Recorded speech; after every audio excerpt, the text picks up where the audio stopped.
Hello बच्चों, आप सभी का जो है झा सर के यूट्यूब चैनल पर आप सभी का स्वागत करता हूं। मैं जो है आप सभी का साप्ताहिक मूल्यांकन सत्र 2021-22 का जो मार्च माह का प्रथम सप्ताह का है, जो 8वां मूल्यांकन है आपका, ये मैं आपको बना के दे रहा हूं। इसके सभी प्रश्नों का उत्तर मैं आपको इसमें बना दिया हूँ सॉल्यूशन, जिसको पढ़ लीजिएगा। बहुत ही इंपॉर्टेंट क्वेश्चन भी हैं इसमें जो आपके फायदेजनक है।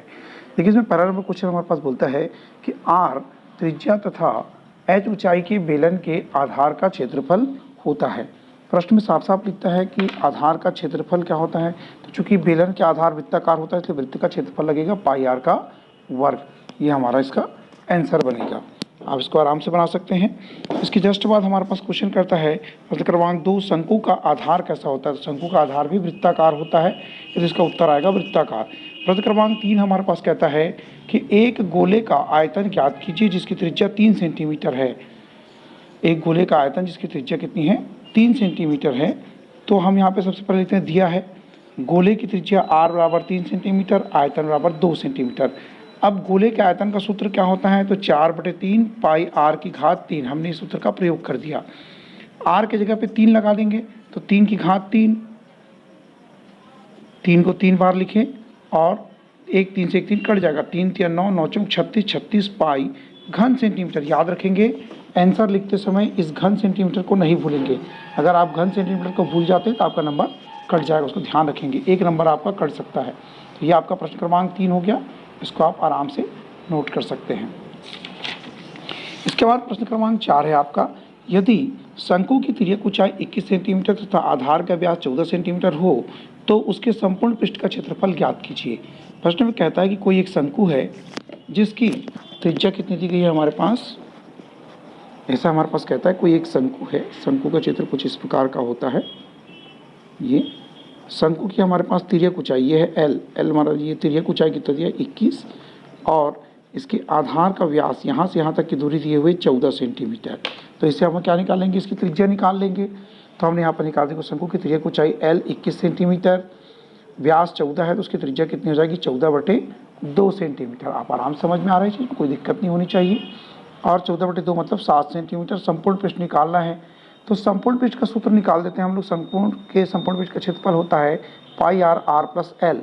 आर की जगह पे 7 रखे, आर की जगह 7 लिखा, एल की जगह 21, और 21 और 7 कितना होता है 28, इसलिए हमारे पास 28 आ गया। 7 का 7 लिखे, पाई की जगह 22/7 रख सकते हैं, 7 को 7 से काट देते हैं, तो हमारे पास 28 × 22 हो जाएगा 616 वर्ग सेंटीमीटर। ये आपका आंसर हो जाता है। मेन जो प्रश्न है वो इतनी दूर है, लेकिन इसके ऊपर दिया है लिखना आवश्यक होता है। आप कोशिश करेंगे कि दिया है को अवश्य लिखेंगे, छोड़ेंगे नहीं। चलिए, इसके बाद प्रश्न क्रमांक 5वें की बात करते हैं। प्रश्न क्रमांक 5वां हमारे पास कहता है कि एक लंबवृत्तीय शंकु के वक्र पृष्ठ का क्षेत्रफल ज्ञात कीजिए। वक्र पृष्ठ निकालता है CSA, जिसकी तिर्यक ऊंचाई 10 सेंटीमीटर है और आधार की त्रिज्या 7 सेंटीमीटर। सब कुछ दिया हुआ है, आर भी दिया है और एल भी दिया है। तो हमने लिखा दिया है शंकु की तिर्यक ऊंचाई एल 10 सेंटीमीटर, त्रिज्या आर बराबर 7 सेंटीमीटर, वक्र पृष्ठ का क्षेत्रफल बराबर क्वेश्चन मार्क। तो शंकु का वक्र पृष्ठ होता है पाई आर एल। पाई का मान 22/7, आर की जगह 7 लिखा और एल की जगह 10। तो 7 से 7 कट रहा है, 7 एकम 7, 7 एकम 7। मैंने उसको काट दिया वहाँ पर। जब मैं उसको काट देता हूँ, ये मैंने काटा 7 एकम 7, 7 एकम 7, तो 22 और 10 बचा, 22 और 10 का गुणा किया तो 220 वर्ग सेंटीमीटर। ये आपका आंसर हो जाता है प्रश्न क्रमांक 5 का। बहुत ही सरल सा प्रश्न दिया गया है प्रश्न क्रमांक 5 में, आप इसको आराम से बना सकते हैं। उसी प्रकार से प्रश्न क्रमांक जब 6 में जाते हैं आप, तो ये हमारे पास एक प्रश्न करता है कि एक ग्लोब है। प्रश्न में साफ साफ लिखता है कि एक ग्लोब का व्यास 14 सेंटीमीटर है, तो उसका एक ग्लोब का व्यास 14 सेंटीमीटर है, तो उसका पृष्ठीय क्षेत्रफल ज्ञात कीजिए। प्रश्न में लिखा है पृष्ठीय क्षेत्रफल ज्ञात कीजिए। तो हमने यहाँ पे ग्लोब का सूत्र लगा दिया। ग्लोब चूंकि क्या होता है, एक गोल जैसा हुआ गोला बना, ठीक। तो गोले का पृष्ठीय क्षेत्रफल, व्यास दिया है 14, तो उसकी त्रिज्या कितनी हो जाएगी 7, उसका आधा कर दिए। पृष्ठीय क्षेत्रफल बराबर होता है 4 पाई आर का वर्ग। फार्मूला होता है आर की जगह हमने मान रखा 7 और पाई की जगह 22/7। इस 7 को 2 बार लिखिए क्योंकि घात में 2 है। 7 से 7 को काट सकते हैं, तो हमारे पास बच जाएगा 4 × 22 × 7। इस सबको गुना करेंगे तो उत्तर आएगा 616 वर्ग सेंटीमीटर। ये आपका प्रश्न क्रमांक 6 हो जाता है। बहुत ही सिंपल सा प्रश्न था ये। प्रश्न क्रमांक 7वां देखो, इसमें 2 प्रश्न हैं, अथवा में एक प्रश्न दिया हुआ है, एक सिंपल प्रश्न हुआ आपका। तो प्रश्न क्रमांक हम 7 को देखते हैं। इसका कहता है एक बेलन का व्यास 12 सेंटीमीटर तथा ऊंचाई 14 सेंटीमीटर है तो बेलन का संपूर्ण पृष्ठ ज्ञात कीजिए। प्रश्न में कहता है कि एक बेलन का व्यास 12 सेंटीमीटर है तथा उसकी ऊंचाई 14 सेंटीमीटर है तो बेलन का संपूर्ण पृष्ठ ज्ञात करो। भाई हमारे पास कोई बेलन दिया तो बेलन कुछ इस प्रकार की आकृति होती है, ये ऐसी जो हम आकृति लेते हैं हमारा क्या कहलाता है, बेलन। बेलन की हमारे पास क्या हो गई ऊंचाई और ये उसका व्यास कहलाएगा, तो व्यास का आधा कर देंगे तो त्रिज्या निकल जाएगी। तो हमने यहाँ पे वही काम किया, बेलन दिए, बेलन 12 व्यास दिया 12 सेंटीमीटर, त्रिज्या 6 सेंटीमीटर हो गई, ऊंचाई 14 दिया है, तो हमने इसके संपूर्ण पृष्ठ का सूत्र लगा दिया। बेलन का संपूर्ण पृष्ठ बराबर होता है 2 पाई आर और आर प्लस एच। इस फार्मूले में इसको मान रख देंगे। जैसे हम इसमें मान रखेंगे 2 पाई का हमने पाई रहन दिया, 6 की जगह 6, आर की जगह 6 लिखा, 6 एच का मान 14, 14 6 20, 20 और 6 दूनी 12, 12 और 20 को गुना किया तो 240 पाई वर्ग सेंटीमीटर। हमने पाई का मान नहीं रखा, रखेंगे तो भी सही है, नहीं रखेंगे तो भी सही, इसमें कोई फर्क नहीं पड़ता है। तो ये प्रश्न क्रमांक 7वें का आपका जो है प्रश्न हुआ। अब इसी के अथवा में एक दूसरा प्रश्न दिया है। अथवा में हमारे पास कहता है कि किसी गोले का आयतन और पृष्ठीय क्षेत्रफल बराबर है। प्रश्न में साफ साफ बोला है कि एक गोला है जिसका आयतन और पृष्ठीय क्षेत्रफल दोनों आपस में बराबर है, तो उसकी त्रिज्या ज्ञात करो। तो मैंने यहाँ पे लिखा गोले का आयतन 4/3 पाई आर की घात 3, गोले का पृष्ठीय क्षेत्रफल 4 पाई आर स्क्वायर, दोनों फार्मूले को लिख दिया। अब प्रश्न अनुसार, प्रश्न में साफ साफ बोला है वो कि दोनों का जो है बराबर है, तो गोले का आयतन बराबर गोले का पृष्ठीय क्षेत्रफल। फिर मैंने यहाँ पे क्या किया, सूत्र को लिखा 4/3 पाई आर की घात 3, यहाँ देख देख के लिख दिया दोनों को। अब पाई से पाई कट जाएगा, काट दिया। फिर मैंने यहाँ पे देखा कि इस 3 को इधर गुणा कर दिया, आर की घात 3 में से एक आर की घात 2 को यहाँ लिख दिया बटे में। काट भी सकते थे डायरेक्ट यहाँ पर, उससे कोई फर्क नहीं पड़ता है। आर स्क्वायर से आर को काट देते, एक आर बच जाता। तो यहाँ पे मेरे पास क्या बचेगा, एक आर बचेगा। आर की घात 3 को आर की घात 2 से काटूंगा तो एकम ये आर बचा, 4 एकम 4, 4 एकम 4, तो आर बराबर कितना बचेगा यहाँ पे 3। एकदम सिंपल सा प्रश्न है, इसमें कोई बहुत मेहनत करने की आवश्यकता नहीं है, बहुत सरल सा प्रश्न था ये। ऐसा प्रश्न परीक्षा के लिए ट्रिकी क्वेश्चंस होते हैं और फ्री में नंबर दे जाते हैं प्रश्न। प्रश्न क्रमांक 8 की बात करते हैं। ये प्रश्न थोड़ा सा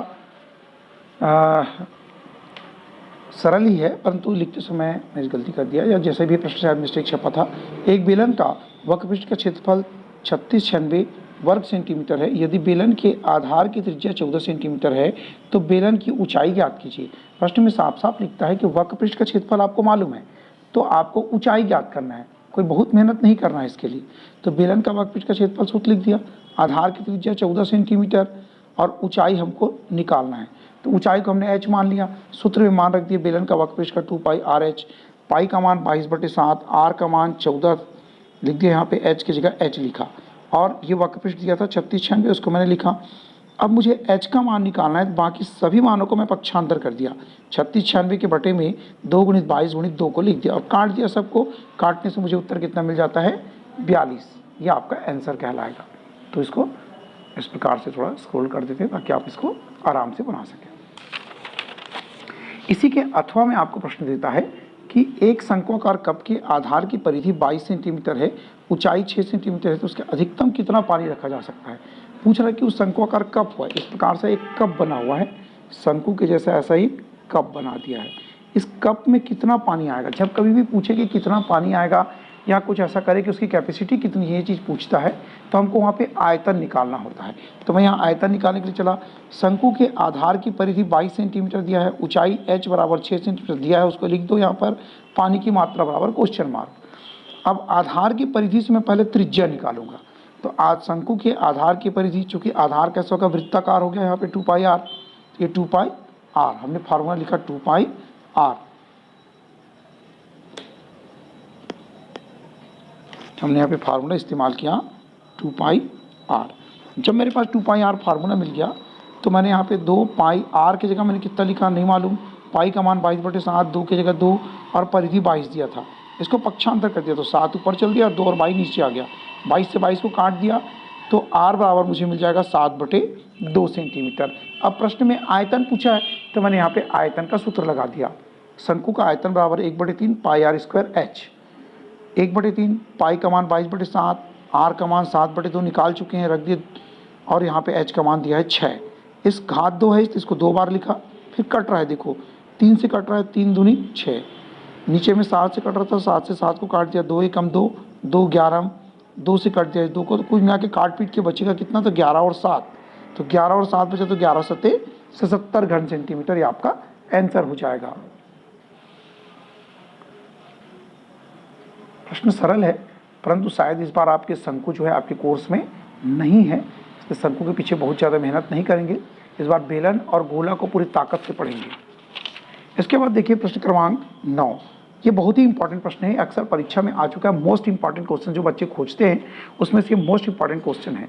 कहता है लोहे के 3 गोलियों को पिघलाकर, जिनकी त्रिज्याएं 6 सेंटीमीटर, 8 सेंटीमीटर और 10 सेंटीमीटर है, को पिघलाकर एक बड़ा ठोस गोला बनाया जाता है, बनाए गए गोले की त्रिज्या ज्ञात करो। हमारे पास कहता है कि कोई एक 3 छोटी छोटी गोलियां हैं, देखो समझने का थोड़ा प्रयास करें। इसमें हमारे पास 3 छोटी छोटी गोलियां, मैं यहाँ पे समझाने का प्रयास कर रहा हूँ आपको। एक छोटी सी गोली है, एक छोटी सी गोली है, ये तीसरी छोटी सी गोली होगी। इन तीनों को पिघला करके हम क्या करते हैं, एक बड़ा सा गोला बना रहे हैं। तो हमारे पास कहता है इस बड़े से गोले की त्रिज्या क्या बनेगी, तो हमको इसकी त्रिज्या मालूम है, इसकी त्रिज्या मालूम है, इसकी त्रिज्या मालूम है, तो हम इसका भी आयतन निकाल लेंगे, इसका भी आयतन निकाल के आपस में जोड़ देंगे और इस बड़े गोले के आयतन के बराबर कर देंगे, तो अपने आप सवाल हमारा बन जाएगा। हमारा सिस्टम इसने ये फॉलो किया है। चलिए देखते क्या करते हैं। हमने दिया है लोहे के 3 गोलियों की त्रिज्याएं, R1 छोटी गोली है तो R1 6 centimetre, R2 8 centimetre, R3 10 centimetre मान ली। गोलियों को पिघलाकर बने गोले की त्रिज्या बराबर क्वेश्चन मार्क, ये हमारा प्रश्न है भाई। चलते हैं क्या बना सकते हैं, बनाए गए गोले का आयतन बराबर 3 गोलियों का आयतन। अब बनाए गए गोले का आयतन भी आखिर गोले का ही सूत्र लगेगा, तो 4/3 पाई r की घात 3, ठीक, बड़ा R मान लिया यहाँ पे ताकि पहचान आ सके। 4/3 पाई R1 की घात 3 पहला, R2 की घात 3 दूसरा और यहाँ पे R3 की घात 3 तीसरा। तीनों गोलों के आयतन में सेम सूत्र लगा है, कोई अंतर नहीं है, सिर्फ R में मान को अलग अलग लिखा हूँ। इन तीनों में से 4/3 पाई 4/3 पाई 4/3 पाई कॉमन हो रहा है आपके पास, तो क्या बच रहा है, R की घात 3, R की घात 2 और R की घात 3, ये तीनों में R की घात 3 बच रहा है। ये R1 है, ये R2 और ये R3। अब हम दोनों तरफ से देखते हैं, 4/3 को 4/3 से काट सकते हैं, फिर पाई को मैं किससे काट दिया, पाई से काट दिया, तो क्या बचा, R की घात 3 बचा, यहाँ R की घात 3 बचा, R1 की घात 3 है, तो R1 का मान मेरे पास पहले से है 6 और R2 8 और ये 10, सब मान को यहाँ पे रख दिए। R1 R2 R3 का मान रखा 6 की घात 3, 8 की घात 3, 10 की घात 3। जब 6 की घात 3 करे 216, 8 की घात 3 512, 10 की घात 3 1000 आ गया। इन सभी को जोड़ दिए तो 1728 आया। 1728 को मैं लिख सकता हूँ 12 की घात 3। अब यहाँ पे देखो घात 3 है, इधर भी घात 3 है, तो कंपेयर किए या इसको काट दिए, तो R बराबर कितना बच गया, 12 सेंटीमीटर। यही आपकी त्रिज्या। बहुत ही सिंपल सा प्रश्न है ये, अलग अलग नहीं बनाएंगे इसको, एक साथ ऐसा ही बनाएंगे तो जल्दी बन जाएगा प्रश्न और आराम से आप इसको बना सकेंगे, इस तरीके का इस्तेमाल करेंगे तो। कई लोग क्या करते हैं अलग अलग बना के फिर इसको बनाते हैं, थोड़ा लंबा हो जाता है, ये इजी बनेगा। प्रश्न क्रमांक इसी का जो है 90 का जो अथवा है, ये तो उससे भी ज़्यादा इंपॉर्टेंट प्रश्न है, ये भी बहुत ही सरल भी है और इम्पॉर्टेंट भी है। 2 सेंटीमीटर त्रिज्या वाले 64 गोलियों को पिघलाकर एक बड़ा गोला बनाया जाता है, बड़े गोले की त्रिज्या ज्ञात। प्रश्न में साफ साफ कहता है कि उस बड़े गोले की त्रिज्या ज्ञात करो। तो मैंने यहाँ पे सबसे पहले क्या ये बोल क्या रहा है, ऐसे छोटी छोटी बहुत सारी गोलियाँ हैं, ऐसे करके बहुत सारी गोलियाँ, इसको पिघलाकर एक बड़ा गोला बनाया गया है। तो इसका एक गोले का अगर आयतन पता चल जाए, इसको मैं 64 से गुना कर दूंगा, 64 गोली पता चल जाएगा। इसका जो आयतन होगा यही इस बड़े गोले के आयतन के बराबर होगा। तो मैंने इसी सिस्टम को फॉलो किया है।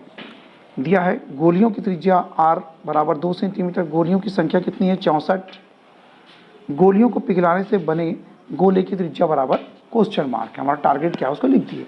अब गोले का आयतन जो होगा, नए गोले का आयतन, हम यहाँ चाहें तो नए शब्द का इस्तेमाल कर सकते हैं। नए गोले का आयतन बराबर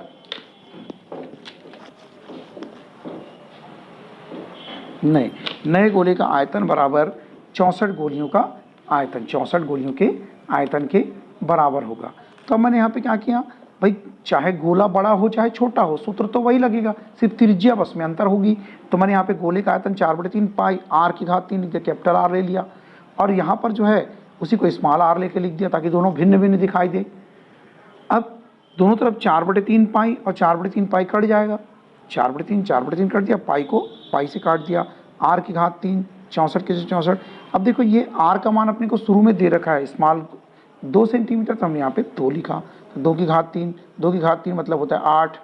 इस 64 को मैं लिख सकता हूँ 8 गुणित 8 गुणित 8, तो ये हमारे पास आ गया 8 8 8 की घात 3, भाई 2 64 से आया और एक 8 पहले से था, कुल मिला के 8 की घात 3, घात 3 से घात 3 को काट दिए तो r बराबर आपको यहाँ पे 8 प्राप्त हो जाता है। यही आपका अभिष्ट उत्तर हो जाता है। बहुत ही सिंपल सा चैप्टर है ये, और परीक्षा के दृष्टिकोण से गोला और बेलन अगर आप पढ़ लेते हैं तो 6 नंबर का एक प्रश्न आपका तय हो जाता है। ये मान के चलिए आपको एक बड़ा क्वेश्चन मिलता है, 6 नंबर 5 नंबर के क्वेश्चंस में आते हैं, तो ये आपके लिए एक बड़ा क्वेश्चन हो जाएगा, आप इसको तैयार करेंगे अच्छे से। ठीक है, 6 नंबर में तो नहीं आता लेकिन बड़े क्वेश्चंस में आता है, तो आपको ये तैयारी हो जाएगी तो आपको बड़ा फायदा हो जाएगा। चाहे 4 में आए चाहे 5 में आए, तो आपको बड़े क्वेश्चन अगर मिल जाते हैं तो आपको फुल मार्क्स मिल सकते हैं उसमें, और ये आसानी से आपके क्वेश्चन क्लियर हो जाएंगे। ठीक है बेटा, चलिए सभी कोई बनाएंगे इसको। अब फिर हम जो है बहुत जल्दी आपको जो है 90 का जो है वही भेज देंगे।